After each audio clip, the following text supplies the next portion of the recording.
welcome to Madness in the Method, the podcast where we talk about Nicolas Cage and his prolific and illustrious career. My name is Tobias, and with me as always is my friend and trusty co-host, Christopher. Hello, everyone. Hello. And this is the first episode of Season 2, so to speak.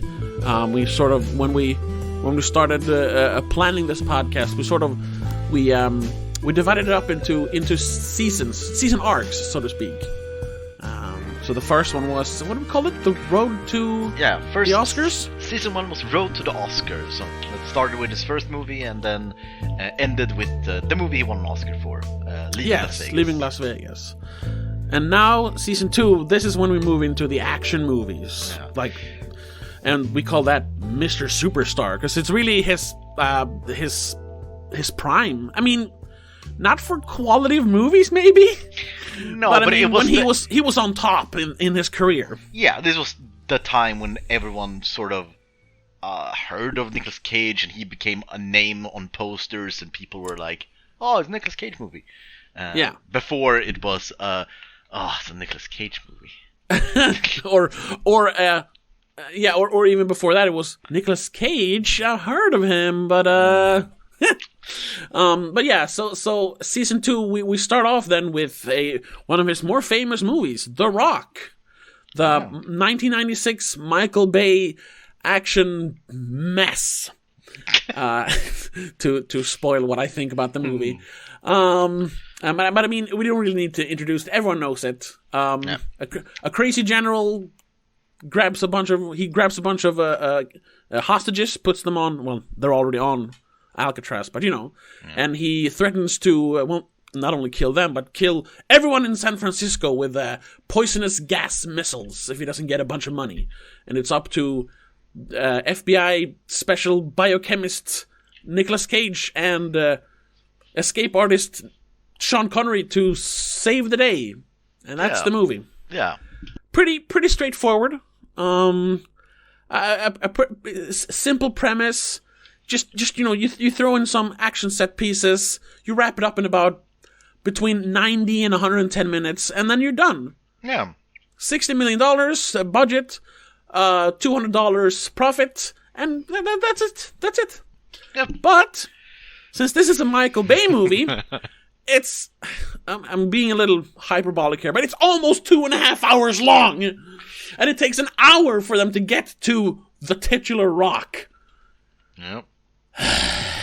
Because they decided to put a lot of weight behind the terrorists, a lot of backstory, and a lot of justifications. Yes. It opens with this really, I don't want to say dumb, but it is dumb narration, like giving the General Hummel, played by Ed Harris, giving him his motivation for doing what he's doing, just sort of justifying it, which is fine, to have an antagonist we can maybe not empathize with, but understand his reasoning. But yeah, there's so many scenes of him just talking over the phone with like FBI or the Secret Service or whatever. He's talking to the government people and just get to the fucking island and start shooting people. What is happening here? So, first off, before we go too far... Yeah, I know. Have you seen this movie before? I have seen it before. Yes. And what did you think then? Back then, well, I looked it up, and I had actually rated it before on IMDb a long time ago, or at least a few years ago, and I gave it a 7 out of 10.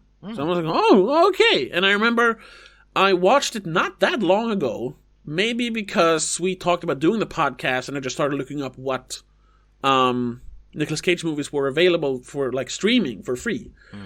This was one of them, and I remember watching it then and kind of liking it. But that was like over a year ago now, and since then I guess my taste in movies have changed, because I watched it yesterday and today because I fell asleep. And I don't like it at all. Okay, yeah. I mean, it's not like terrible, but I don't like it. It's not like I'm gonna watch it again anytime soon. Yeah, so I have seen it, obviously, but I that's over 10 years ago.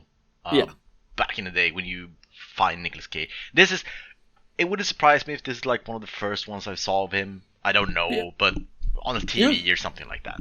Yeah, probably. Because it is, as you said, one of his most famous movie. And I remember thinking it was fine. This was an okay movie. But then, because I haven't rewatched it since the first time I saw it. Okay. And I've heard over the years, everyone I've talked to or mentioned Nicolas Cage. This is one of the movies called, yeah, that's a good one. That's a good action movie with Nicolas Cage. Yeah. So I've always thought that maybe it is probably a good movie. I remember it was fine. And I'd say it's not a good movie. No. Yeah. Okay. Sure. Yeah. But it is fine. Yeah. It is in the It is a straight down the line Michael Bay movie. It got a lot of action. It is very much a Michael Bay movie, I think. Now, when you've watched enough of his stuff and you can recognize his style, it's like, oh, this is a Michael Bay movie. Yeah. Jesus Christ. Yeah, I mean, you're more knowledgeable of Michael Bay than I am. Yes, I used to be a fan. Yeah. When I was younger. You seen like all of his movies? More or less. Yeah. I've only seen like the big ones, like Transformers 1. I think I saw number 2. Yeah, I've seen all of them except for Bumblebee, but he didn't make that one. Bad Boys 1. I've seen the big ones, but not really any of the sequels of anything. But yeah. Yeah. And I gotta say, I am not. I remember specifically when I stopped liking Michael Bay movies, and it was I think it partly because I stopped being a child, and partly because it was one of the Transformers movies. Because I remember when I saw Transformers 2, which is, I guess, except for maybe the fourth one, it's the one that people hate the most. I remember like watching it for the first time. This is in 2009, so I was 19, which is a little, whatever. And really liking it. This was back when I was blogging my movie thoughts and my movie critique. And I wrote like a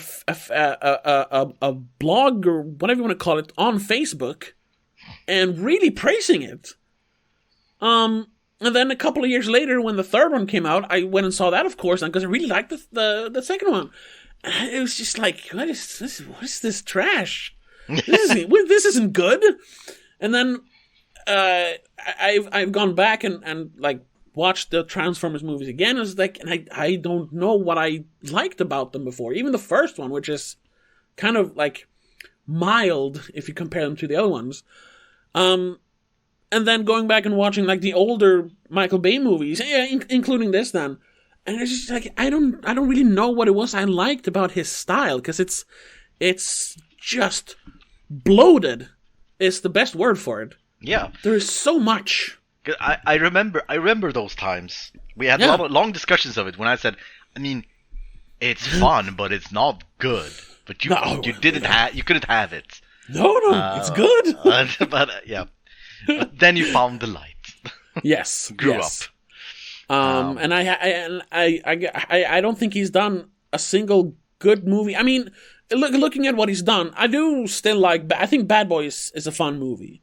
Yeah, first Bad Boys is pretty. First Bad Boys is pretty good. And that is his first movie, really. Yeah, did a lot of music videos and stuff before, but yeah, it feels like he's done like so many movies, but he hasn't done that many movies, really.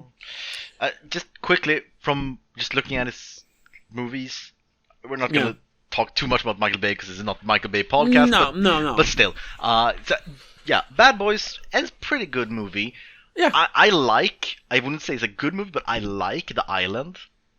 That's actually the only one. Well, I haven't seen that, and I haven't seen 13 Hours. That's the only ones I haven't seen. Okay, I like that. There's some good stuff in it. All right. And I'd still say Armageddon is a pretty good movie, even if you like look past the obvious plot holes and it's an idiotic premise. It's a fun space movie. I'd say. I can't remember liking it. I haven't seen it in many years. Yeah. I do own it on DVD, but that's just because it's one of the greatest commentary tracks of all time. Yeah. I don't know if we talked about that, but it's like a collection of interviews. None of the actors or Michael Bay are in the same room, so they've all just been like. Is that the interviewed. one where what is it called? Ben Affleck just talks about trash about the movie. He trashes the movie so much. It's so much fun. I watched. I've heard clips of it, but I haven't watched all of it. I saw those clips and I was like, I need to buy this. But yeah, so again, and Transformers, first Transformers, just this Armageddon, if you can look past the obvious flaws in the story, it's fun action, I'd say.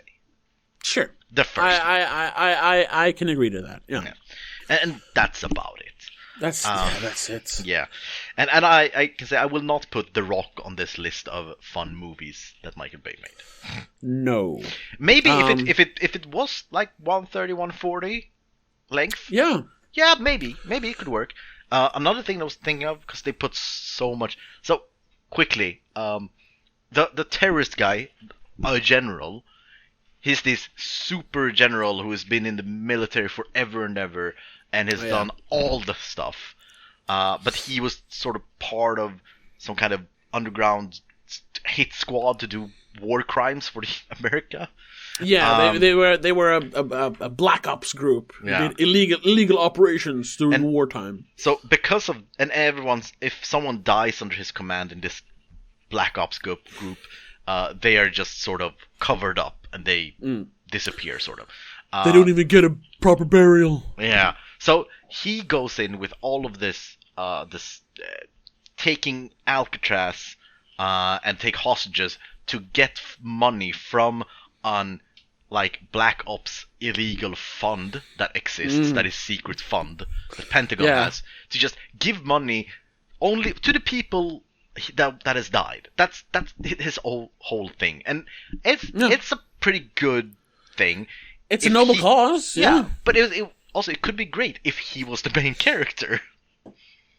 Yeah, because if you made this movie, if you cut out all the action and just made it like a dark drama sort of movie, where this kind of drama movie where the Americas has failed this man and he has to make it right, and then he has a tragic end at the end of the movie, and then we have in the post-credit scenes we can see that no, it didn't matter. That could have been a pretty good movie, but we don't need all that backstory and this pretty interesting plot for the bad guy who's barely in the movie after we have established him. Yeah, like there's a lot of exposition for a character that, like you said, he's not in the movie after that. Yeah. And it's not even like his presence is felt, because he's just a guy in a room. Yeah. And it's never like Nicolas Cage or Sean Connery's character are like questioning why they're trying to stop him, or maybe he's actually right. Maybe the government shouldn't, sweep these soldiers under the rug or anything. There's never any question who's a good guy and a bad guy, even if they kind of try to do it before they kill him off. Yeah. And when he literally says, "My God, what have I done?" And as he dies, he's like, "Oh my, come on, bruh." So that's the biggest flaw, that it's the wrong main character, really, for this script. Yeah. Because it would have been more interesting if we followed him to see these guys just trying to attack Alcatraz, and he tries to hold it while he's trying to be sort of a good guy with bad measure. I'm thinking like sort of a Rambo thing, sort of. Yeah, exactly. But with a platoon, not a one guy. No, yeah, sure, yeah. Yeah, and he becomes more and more like crazy basically towards the end, and in the end, even his own men are starting to question his motives. Yeah, and then when he dies, he realizes he did it it was not a worthy cause or something like that. Yeah, exactly. So he has absolution in death. Perfect. Yeah. But we have to follow these weirdos. Yeah, that, and the problem there is that it's produced by Don Simpson and Jerry Bruckheimer, and directed by Michael Bay. That's the problem. I don't know if you're aware of Jerry Bruckheimer. I guess is a pretty famous producer. Yeah, isn't that he the one the Independence Day and all those, right? No, he did. He did all the Michael Bay movies, and he did a bunch of. He did the Pirates of the Caribbean movies and the National Treasure movies. Big time producer. He doesn't do much lately, I think, but he used to do a lot of stuff. I was thinking of that producer who does who did all the catastrophe movies. Oh, no, that's Roland Emmerich. Yeah. Oh, Emmerich, that's right. Yeah. No, but it's kind of funny because you know that not so much maybe Jerry Bruckheimer, but more his producing partner Don Simpson. He's like the that stereotype of the Hollywood producer who's like snorting coke and having prostitutes coming to his hotel room and like smoking cigars and what movie we're gonna make next. Yeah. He is, or was, he died from a coke overdose. He was that guy. Look up Don Simpson. He is, I mean, in a way, a fucking legend, but also like a maniac who produced only these kinds of movies. For like 10 years, he did like Beverly Hills Cop or whatever it's called, the Eddie Murphy movie. He did like Days of Thunder, Top Gun. He did... he did this. This was the last movie. He died during the production of this movie. And he's such a cliche of a movie producer, and you can really tell when you watch this movie that because he was always like he was very hands on. He was involved in the writing and he was on set and everything, and you can really tell that this movie is made by one Michael Bay and two a coke fiend. Yeah, because it's so bloated. Like that goddamn car chase. That is the worst part of the movie. Oh fuck yeah! That car chase I was gonna say the beginning because they're not the Rock, but that's like the middle point in the movie. It's like 35 minutes in. No, I looked it up. It starts at 40 minutes and it goes on for 7 minutes, but it feels like 3 times that long. And it's just so. Well, most of the action scenes in this movie is just ridiculous. The point of becoming. It looks like an amusement park, sort of. Yeah, but they're not exciting. They're just ridiculous. They're not fun. They're that car chase. Like action should always serve a purpose. Mm-hmm. But why do we have that car chase in the movie? The only reason it's there is for him. He drives to meet his daughter. Yeah. But did we really need a 7-minute car chase for him to talk to his daughter? Couldn't he just have gone and talked to her? Well, he had to break out. He had to break out because they wouldn't let him talk to his daughter. That could have just been another one of his demands for helping them. Because, I mean, the beginning of that scene, I like. On the balcony that's and in the hotel. The hotel room, sure. Yeah, all that is pretty good. But that should have been the whole escape attempt. Like him throwing the guy over the railing and... like getting out of the hotel, but then Nicolas Cage should have like pointed a gun at him and said, "Freeze, mister!" just like he does, but down in like the foyer, and he stops. Yeah. He just wanted to, just so we know that he can easily escape if he wants to, but he won't. He's actually going to help them. But no, it's a 7-minute car chase, and they wreck half San Francisco in it. Yeah, it's again ridiculous amount of damage it does. Yeah, and the other action scene that also was just it was hard not to laugh is the one with where they fall into an amusement ride. Oh yeah, the mine cart, because there's mine shafts under Alcatraz. Maybe there is, I don't know, but I mean, it felt like it felt like every time it was like, oh, if you just jump through this hole in the wall, you appear inside of a mine shaft. Yeah. How did that work if in Alcatraz to just have it was the way down to the mine shaft or the mine cart or whatever? That was like a garbage chute. Yeah, I don't it doesn't make sense. No, and a great like telltale sign that it wasn't a fun action scene is that I, instead of paying attention to the action, I started looking up like trivia about the movie, because it was like, okay, so they're gonna shoot for a while and then the movie's gonna continue. Okay, yeah, and then just stop watching.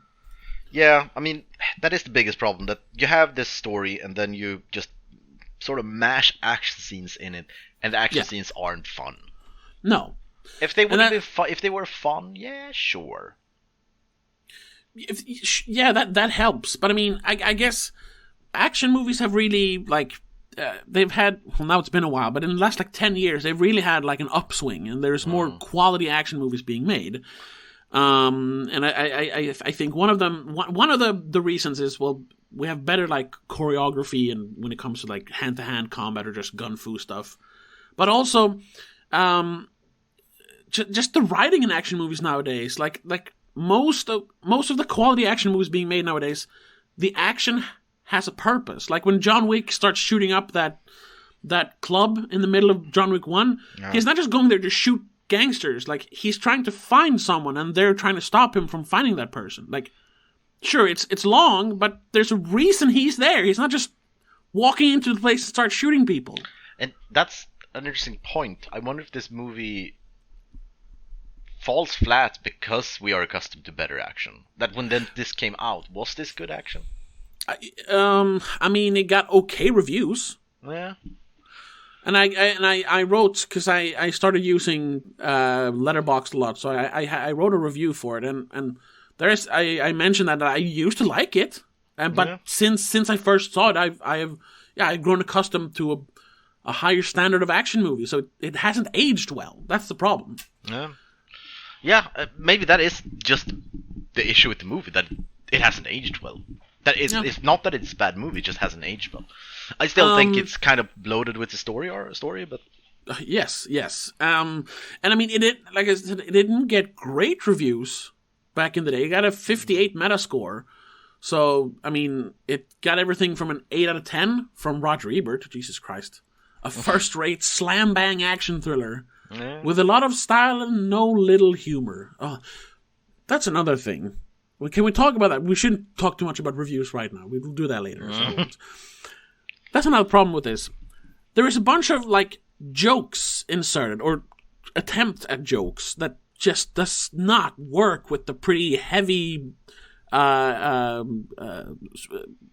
story that is going on, like threatening the lives of thousands of people, and they're doing this for the fallen Marines and blah blah blah blah. But then you have like Nicolas Cage running around and talking about Zeus's butthole, and you have the effeminate gay hairdresser, and it's just these weird jokes being inserted everywhere, or not everywhere, but here and there, and it's just like it doesn't fit. Well, I don't think it gels with the tone of the movie. I gotta say, I did not even notice it. I thought it worked out fine. Again, there wasn't funny jokes. I didn't laugh out loud. But but I would put these jokes on the par of, at least the same ballpark as, like, Die Hard also has jokes, and that's also very heavy. Yeah, but they feel in Die Hard, most of them comes from John McClane, Bruce Willis' character, and they feel like the kind of jokes that a guy like John McClane would make in that situation. Like, they're mostly to ease the tension of him being one man against the whole like team of terrorists, or I guess thieves. And there is a what do you call that? It's if they feel more like a character trait. Yeah, it feels more natural to his character. Yeah, I get that, but I think these jokes feel out of place because of everything in the movie feels out of place. Yeah. that you look at these things and you think this doesn't work, and then you look after other things that doesn't work, and then you find like the jokes. But if you didn't look for it, it wouldn't be an issue. Because I think I didn't have a problem with jokes, because it was in an action movie needs to have jokes. You can't have an action movie without jokes. Sure, no. Not ha-ha jokes, but smart smirks and small... Yeah, to bring some levity. Yeah, so I sure. don't think that was an issue. I think just that everything is, as you said at the beginning, a mess. That just everything is a mess. That you try to do a serious drama movie and an action movie and a blockbuster movie and like, I don't know, all these cliches they use. They try to use every cliche that exists, sort of. Yeah.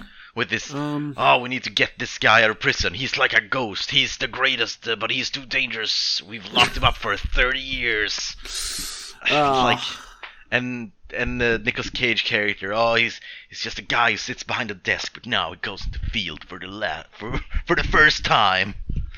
And yeah, I mean that works. I think that works. But having Sean Connery be this like this ghost who doesn't even have a name, and we've kept him in prison for 30 years. They build him up too much. He's just an old guy who like punches people, and he's not even really good at that. Well, what I'm saying is that all of these things are good, but not if you put all of it together. Every specific thing here is good, but not in this arrangement. Yeah, exactly. It's bloated. There's too many cliches, too many, too much stuff put into it. Yeah, and you could definitely cut down this movie like half an hour, and it wouldn't even notice. Again, and this thing where they have like 15 missiles they need to disarm, and then we have a cut, just a quick cut. Oh, okay, 12 of them are now disarmed. Yeah. Why do we have... All of a sudden, we got them all. Okay, there's one left. Oh, okay. Why not just say that they have one that could decimate the entire San Francisco Bay Area, and then have them search for that one, instead of having them run around and get 5 of them, and then 5 more, and okay, now there's only 2 left. Okay. It kills the momentum. Oh, definitely. So I like. This is almost to the point where I don't understand how this was even a successful movie. Why did people like this? What was the? Did we have any good action movies at this time? 96. Die Hard was like a year before, a few years before. Which one? Die Hard. First one. That was 88, so almost 10 years later. I thought that was like 94. Okay. No, we had 93, we had Die Hard with a Vengeance, the third one, which is not the greatest, but it's better than this. I guess. It was a long time I saw it, but... I mean, the same year as this, you had Independence Day, but that's not really a good movie. At least, but I want to say it's better than this almost. I mean, that's like an epic sci-fi alien invasion movie, and it's only 10 minutes longer. That's insane. This shouldn't be 2 hours and 17 minutes. No, definitely. And we had 3 years before this, we had Jurassic Park. I don't know, Braveheart in 95. That's not great, but you know. Yeah, so maybe it was just that people really want an action movie. Sure. And Nicolas Cage just won an Oscar, and Sean Connery is a big name, always been since like 60s. Yeah, sure, yeah. And I mean, and we also have what is the general guy? What is it called? Ed Harris. Yeah, Ed Harris. He's also a big name. So, I mean. And Michael Bay just coming out this second movie since Bad Boys, which Bad Boys was a big hit. Is pretty big. Yeah. Sure. But it's like, it's not good. No, but I think it just was one of those movies that it was the perfect audience bait at the perfect time. Yeah, definitely. They threw a bunch of money at it. Yeah. Obviously, it cost $75 million in 96. So yeah, and I mean, if you just read the synopsis and you look at the poster, it looks like a good movie. This looks like fun. Oh yeah, and the trailer's good because they use all that cool slow motion footage he always uses. Michael Bay uses. So it's not a surprise for me that this became like a blockbuster, big movie that made a lot of money. No, I suppose. Yeah. Because everything works for it, except the movie itself. Yeah. Oh. And also, I mean, some people just want action. If you read the reviews on IMDb, people love this movie. There are a lot of people who love this. Just, this is cool action with cool guys doing cool stuff. And so there's better stuff out there. You don't have to watch this, please. and as I said at the beginning, I don't hate this movie. I think it's. I don't know. I think it's pretty good either. I think it's pretty good. I'll watch it again. It's pretty good, but it just falls flat on so many points. Yes, but I'd rather watch this than any other Transformers sequence. Yeah. For action. This is shorter, and yeah, at least that has big robots and more explosions, so that's better, I suppose. No, I said I'd rather see this than Transformers. Oh, right. Oh, what? No, I don't know. I mean, have you seen Transformers 3? God damn it! No, they throw skyscrapers at each other. It's amazing. So yeah. Anyway, just another scene, just to nitpick a little more. It was so cringy because it was so a 14-year-old wrote it. The scene in the showers, where the SEAL team came up from the sewers. Oh yes. When the SEAL team comes up and they have this standoff, and it's just macho speak, military jamungo. It's the same as technobabble, but military jargon. And everyone's just screaming. Yeah, you swore an oath. You should use my correct. Whatever it's called, rank, I don't know. And I'm telling you to stand down. Yeah, and we've sworn oath to this country to save everyone, to help. And then this big slow motion, just shootout, and we knew these people. We know them for like, I don't know, 15 minutes, barely. We've seen them for 15 minutes. We know them. We don't know them, no. And we're supposed to feel so much for these people.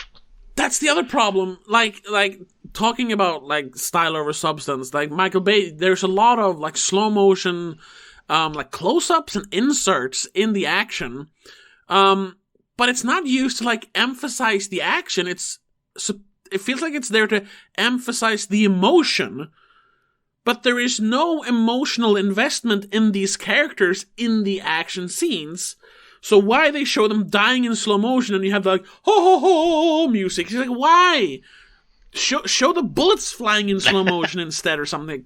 Emphasize how cool the action is, not how dramatic it is. Yeah. We're making an important movie, it feels like. But you're not. Yeah, and that scene, again, it could work if the rest of the movie was like that. Sort of like, if I remember that movie correctly, like Platoon.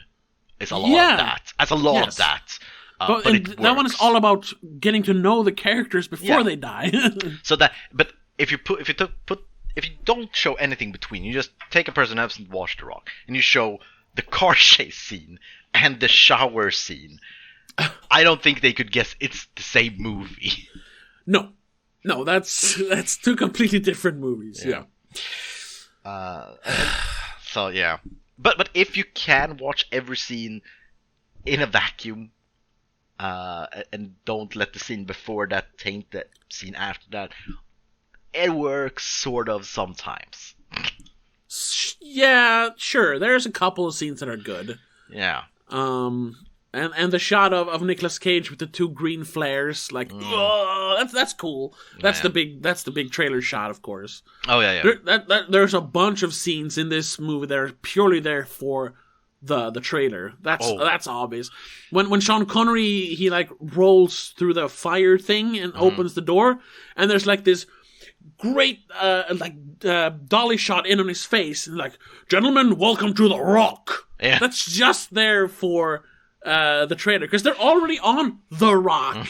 They've been on The Rock for like 15 minutes. The other gentlemen, welcome to The Rock. The other line that really, I don't remember exactly what he say, but when the head FBI guy tells the story of Sean Connery, that was also very, very trailer-ish. How they wrote that line or that dialogue. It sounds cool. Yeah, he was from SES and he broke into the Capitol and he stole this microfilm. Okay, cool. He's the greatest escape artist that ever lived. Yeah. Bum bum bum. And again, greatest escape artist ever lived.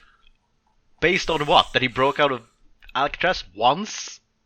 I mean, he's the only one to ever do that, but we never see those skills put to the test. Like, yeah, but I wouldn't say that that's the greatest escape artist ever known because he broke out of a jail once. Sure, it's a hard jail, but it is infamous for like never having anyone escape from it. Yeah, but if you say the greatest escape artist ever lived, then it's like we put him in 17 jails and he broke out of every one of them. That's true. It shouldn't just be one person. Yeah, that's what I'm saying. So there's, as you said, a lot of hype around this character in the movie, and I guess he punches hard. He does some very improvised kills. But that's it. Yeah, he rolls her in fire once, and he's old. He's old, but he's not too old. Oh, what's the other thing he says? Hold on, I gotta see if they have it. Yeah, when they're like Nicolas Cage is almost like giving up. It's just right after the shower scene, and Sean Connery. Yes, here it is. Sean Connery's like, "Are you sure you're ready for this?" Because they decide to actually go and do it. And he says, "I'll do my best." Your best. Losers always whine about their best. Winners go home and fuck the prom queen. Yeah, and that's one of those lines you see on like 9gag pictures of Joker. Yeah, and then Nicolas Cage answers with, "Carla was the prom queen." Oh. Really? Yeah. Oh my god. But talking about Nicolas Cage, because this is the Nicolas Cage podcast. Yes. We talked about everything except Nicolas Cage so far. What do we think of him in this movie? He, from what I understand, he added a lot of the personality to the character, which is very, very, very Nicolas Cage, to like take what on paper seems to have been a kind of a boring character and then make it a little more interesting at least. So I think he does a good job. He seems to have fun with the role, but this is not like his greatest achievement in acting. But the whole thing with him like never swearing, and being like nervous was all like quirks that he added to the character. Oh. And there's even one of those moments, just like with his voice in Peggy Sue Got Married. Yeah. That Coppola tried to make him stop doing, and he was like, "No, I gotta do it." Same thing here. When he asks, "How in Zeus's butthole did you get out of the cell?" That line Michael Bay wanted to cut because he thought it was silly. He was like, "Really? You want to cut that?" But Nicolas Cage was like, "No, you got to keep it in. It really speaks to my character." And he forced Michael Bay to keep that line in the movie. That's not the line you fight over. Well, if you're Nicolas Cage, it is, I suppose. But this is, though, like his first real foot into the action genre. Yes. So we have had some action adjacent movies before. I'm thinking of like Firebirds. Firebird, and I'd say like Kiss of Death and Deadfall. Sure, yeah. They aren't action movies, but they're like in the same sort of. They are adjacent. There are guns and there's shooting and sure. Yeah. But this is first when he's like an action. He's not an action star in this movie. He's not like an action hero, but he is He's the star, yeah. Yeah, he's the star, but not an action hero. That's what I'm trying to say. That comes in the next movie. Oh. Yeah. But you can see here that he actually works in the action setting. If you see, since this is his first real action movie, you can see why he got more action movies after this one, if you put it like that. Oh yeah, and it speaks to him as a versatile actor, because compare, like, if you didn't know who Nicolas Cage was, and you saw Birdie, and then you heard he was going to be in The Rock, which is like, what? Yeah. That guy with the bandages? No. Really? Okay. Yeah. But when he's there, he does the job, and he works in an action movie, definitely. Yeah. And I think that also sort of, maybe this is just overanalyzing, but it works for his career too, that his first real action movie is when he plays sort of the sensitive guy who's not really action. Oh, sure, hero. Yeah. That's kind his of the first fish out of water character, yeah. Yeah, and that's actually what it is in his career.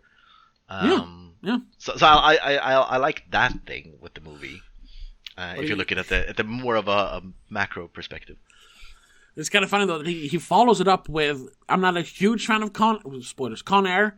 But I mean, he's definitely more of an action guy in that. He's got like the white tank top, and he drives a motorcycle, and Yeah. And then he follows it up with one of the actual greatest action movies of all time, Face Off. Oh yeah. From what I remember, though, I mean, I remember The Rock is a good movie, and I haven't seen Face Off in a long time as well. So maybe, but I can't imagine that being this bad. Con Air. But we'll get to that. Well, we're not going to talk about Con Air. No. But yeah, so yeah, you can see why he got into that and sort of got typecasted for a while, at least for a few movies. Sure, yeah. Still, if you look at his movies from here on, there's a lot of different kinds of movies, but definitely during this season 2 of our podcast, there's more action. Much more action, and they're all much more like high-profile movies. Yeah. So yeah.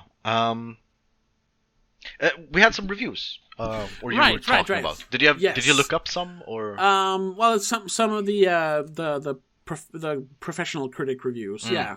So we do it as last season. You look up the real reviews, and I look up the pleb reviews. Yes. So I already said what Roger Ebert thought. He thought it was a first-rate slam-bang action thriller, which, I mean, that guy's all over the place when it comes to movies. He, like, hates some great movies, and he likes some really bad movies. I always used to look up to him, but the more you read it, like, his opinions, like, what was going on with this guy? Yeah, I think he's one of those critics that everyone looks up to until they really get into movies. Yeah, and then you're like, what? And then when you start to, like, go more out of the mainstream and look at other things and have more, get more movies under your belt, so to speak, and think about them critically, then you realize, he's just a guy. Yeah, I mean, he doesn't have some super sense of what's good and what's bad. He's just a guy who has his opinions. Not to go too much off topic, but just quickly, like, a great example of that. He gave like his rating system was so weird because only did thumbs up or thumbs down, but he basically gave like, this movie is terrible review to John Borman's Excalibur. I don't know if you've seen that one. That's an amazing movie. But whatever. It's just, and I remember when I saw that for the first time, I was like, are you crazy? Anyway, but he gave this a great review, 8 out of 10, 88 out of 100. And then you have Mark Savlov from Austin Chronicle giving it a 78 out of 100. The guy movie to end all guy movies. I mean, he's right here. A ridiculously overblown summer testosterone blowout right down to the Wagnerian strains of the soundtrack and its stunningly high body count. But then he ends it with, it's also a hell of a lot of fun. And it's like, you were right. Right up until then, you were correct. And here's a good one. Although not as expertly crafted as Die Hard or Speed, two very good action movies, The Rock is exhausting in its own right. Yeah, that's true. And then ending it with another, like, why? And that's just one of several convincing reasons to see this film. Like, what? Damn it! Okay. Oh, this movie's exhausting. I want to see it again. I don't know. And then some middling reviews, blah, blah, blah. But then Hal Hinson from Washington Post, he gave it the worst one here. 3 out of 10. If at odd moments The Rock is better than tolerable, it is usually because of its stars. Yeah. Like, without Nicolas Cage, this would, and even Sean Connery, this would suck. Like, if they just got some no-name, like, new guy to do the Stanley Goodspeed role, it would be unwatchable. Oh, yeah, definitely. Nicolas Cage is definitely one of the saving graces of the movie. Oh, I think Nicolas Cage and also Ed Harris, even though he's not in the movie much, if we changed out him, because he plays it so straight that it sort of works, this weird, over complicated story. If we put someone else in it, then it would just have been you couldn't take it at all serious. Now you're like at 40% serious. yeah, sure. Do you have any good user reviews? I mean, okay, so we have a lot of there are a lot of highs and lows. There is, but this movie has like 520 reviews on IMDb, so there's a lot of people think about this movie. So there's one for 3 out of 10. It says just me to brain, sleep for the next 136 minutes, and I'll wake you up when it's over. Yeah. But there's one going through, even the good and the bad reviews. Everyone says turn off your brain and you have a good time. Yes, and like if you start thinking about it, it's dumb. Yeah. So yeah. So there's here's one 7 out of 10. Well, folks, dispense with the critical thinking here and just sit back to enjoy the ride. Plenty of gunfire and over-the-top action to satisfy the action fan. And not a bad sporting cast either. I mean, people like it, but no one takes it as a serious movie. Yes, everyone seems to realize, like, this is not great, but it's entertaining. It's like, it's the epitome of guilty pleasure, I suppose. Yeah, definitely. And then there are a few like 10 out of 10s. This is the best action movies ever made, but you can look up any movie on IMDb. There's a few 10 out of 10s, so You're right, it's always going to be that, yes. Yeah. But most people give this like between a 6 and an 8. It looks like. Yeah. And on IMDb it has a score of 7.4. Yeah. And the Metacritic was 58, so 5.8. Yeah. And that's sort of the movie. I don't really have anything more to say more than this is a mess. We can keep nitpicking scenes, but then we can go through the entire movie, sort of. Yes, exactly. Well, I should ask you about that. Like, is there any one scene that you really like? That's like, this is actually good. If the whole movie was like this, I would say the entire scene when they are in the hotel room and the balcony. Sure. Yeah. Yeah. All from when he's in the shower and calls room service to distract the FBI guys, and he takes the thing from the thing and makes this rope thing, and I think all that is good. I also think, well, not all of it, but most of the interrogation scene with Sean Connery is good too. Yeah, that's pretty good. Because it's a good introduction to the character, I'd say. With his spouting philosophy and things like that. Yeah. So there are a few things. The ending is really, I don't know. It felt like it was from another movie. I mean, the church thing, the end. Oh yes, it felt like a B-roll from another movie. Yeah, but, like some crime comedy. Yeah, but it left like a good feeling, sort of. So sure. Yeah, but it's kind of funny because we see he obviously has a cushy desk job at FBI, and I mean, I don't know exactly, but I'm pretty sure that pays pretty well. We don't know what she does, but she obviously has a job since she comes home that day when he was in the lab or whatever. And they live in this cool loft apartment the loft house studio apartment in San Francisco. They obviously, they're well off. Yeah. But in the end, they're driving this shitty Beetle. They have a dog in the front seat, and he's running around in some like crappy Hawaii shirt. That feels, like you said, it feels like it's from a completely different movie. Yeah. Again, like they gave everything up to live on the road or something. What? That was also a weird thing that I was thinking of, because at the end, so Sean Connery's thing is that he stole this microfilm with all of the secrets. Yes. The aliens of Roswell. Roswell. And who killed JFK. And all these things. And then everything he hid it conveniently on one microfilm for some reason. I wonder who put everything on the same microfilm. An idiot. But he stole this, and then he hid it, and he never said where it was, and that's why he's been in jail for 30 years. That's the thing. And then at the end, he gives the location to Nicolas Cage character. And I mean, I get it, because he's like, thank you, I will give this back. It's a big gesture. What the fuck is he gonna do with it? I don't know. Like, is he gonna blackmail the state? He's an FBI agent. What? I don't.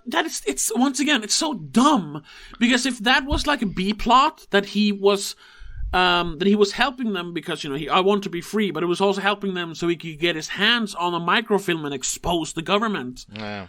But he never does that. He gives it to Nicolas Cage, who, from what we see in the movie, just takes it for himself. But he was never in it to expose the government. He was in it to steal the secrets for England, so England couldn't just sort of strong arm the Americas. Yeah, but even so, like, why give it to Nicolas Cage's character again?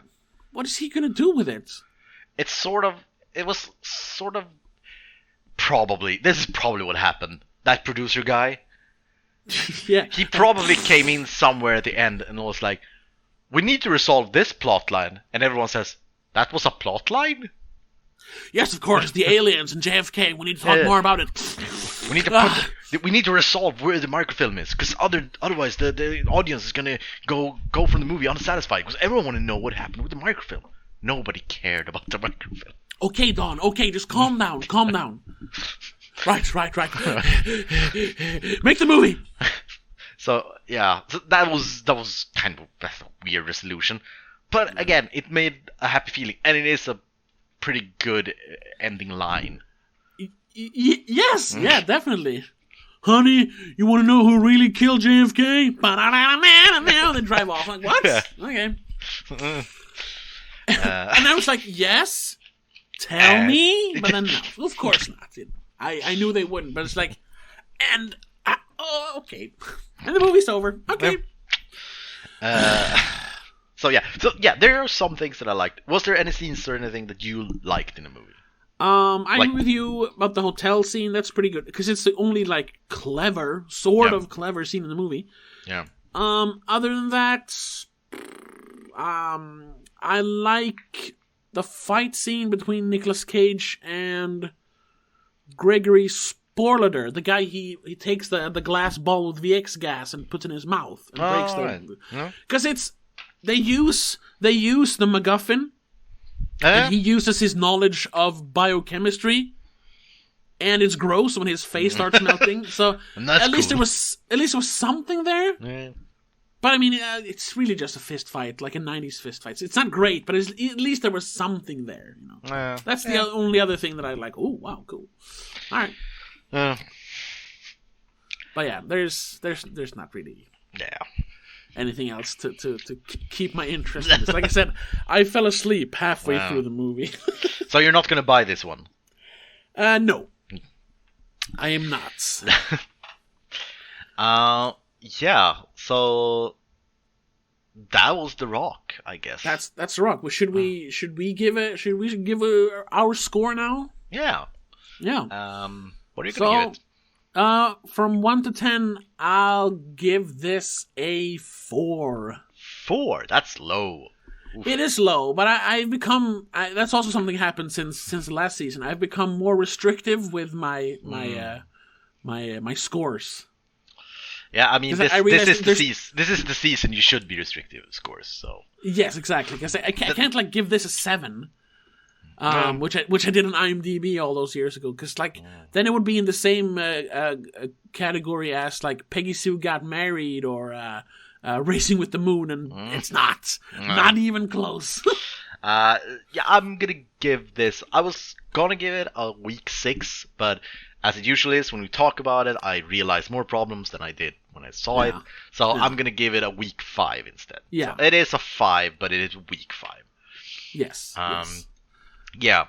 So, this season then, can close on that. Yes, let's quickly go through what's going to happen. So it's from 96 to 2006. Yeah, so it's 10 years of his career.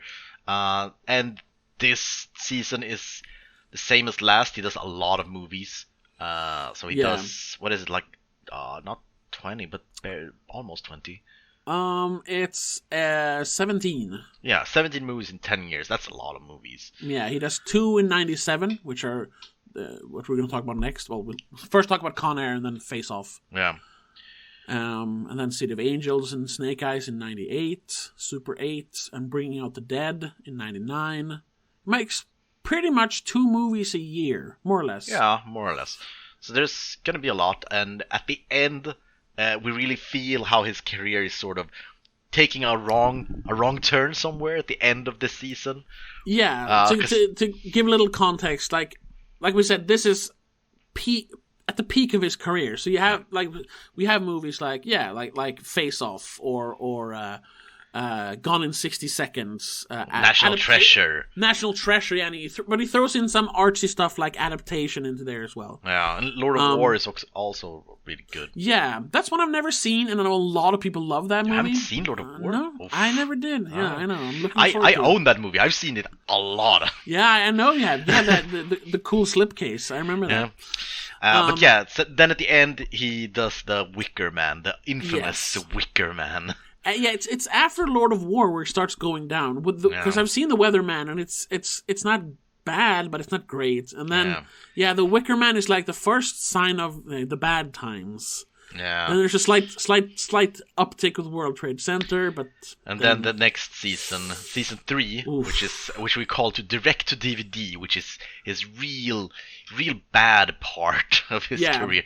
That's the one where everyone knows him for now, sort of. Yes, and we won't go into that season too much, but let's just say it also covers 10 years, but instead of 17 movies, he made 31 movies.